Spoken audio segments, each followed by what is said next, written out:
शुभ दिन विद्यार्थियों, आप सभी ने पाठ 4 कविता मनभावन सावन पढ़ा होगा और उसे समझा होगा।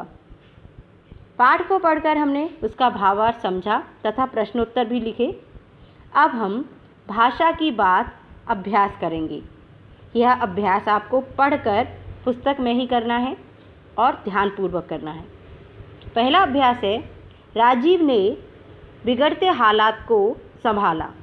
इस वाक्य को गोला लगे शब्दों के बिना पढ़कर देखिए, जैसे राजीव बिगड़ते हालात संभाला।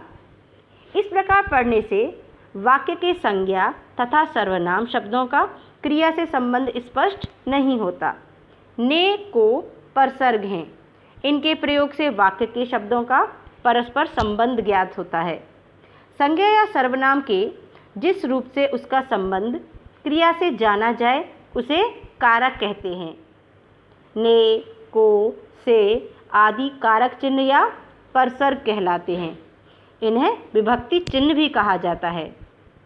हिंदी में कारक के भेद और उनके परसर्ग इस प्रकार हैं।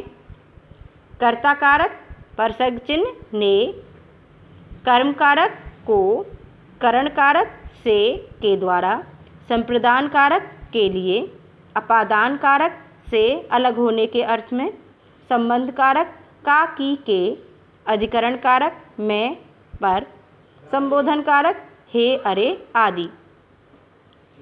अभ्यास 2 में निम्नलिखित वाक्यों में रेखांकित कारक चिन्हों के उचित भेद पर सही का निशान लगाइए। क, सावन आने से मन प्रसन्न हो जाता है।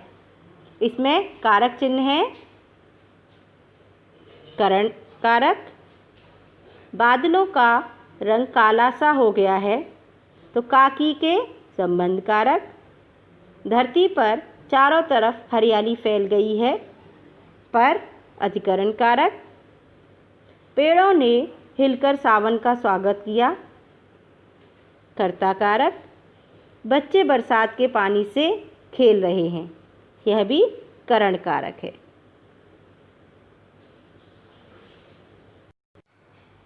काव्य में ध्वन्यात्मक शब्दों का प्रयोग कविता को अधिक सरस बनाकर पाठक के समक्ष काव्य को अधिक स्पष्ट कर देता है। ध्वन्यात्मक अर्थात ध्वनि वाले शब्द। मनभावन सावन में ऐसे शब्दों का भरपूर प्रयोग है। नीचे लिखे शब्दों को उनके ध्वनि से मिलान कीजिए। रिमझिम बूंदों के स्वर। छम छम छम गिरती बूंदें। तड़ तड़ तड़ पड़ती धार। चमचम बिजली की चमक। घुमड़ घुमड़ मेघ की गर्जन। अगला अभ्यास है, दिए गए शब्दों के समानार्थक शब्द छांटकर लिखिए। समानार्थक अर्थात समान अर्थ प्रकट करने वाले शब्द।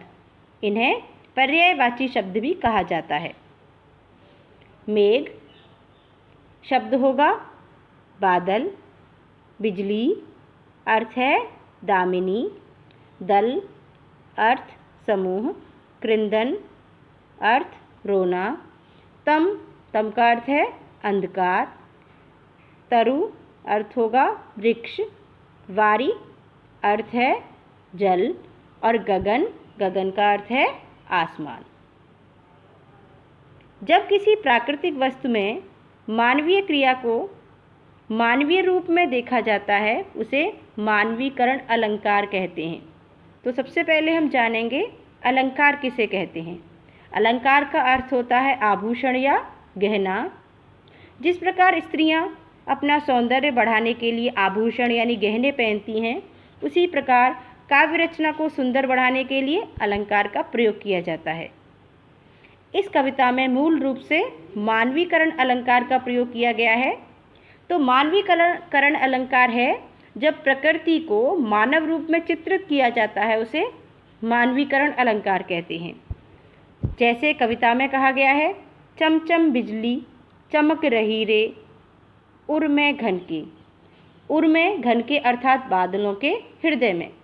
यही प्रकृति का मानव रूप का वर्णन है, इसे ही मानवीकरण अलंकार कहा जाता है। अलंकार अर्थात आभूषण।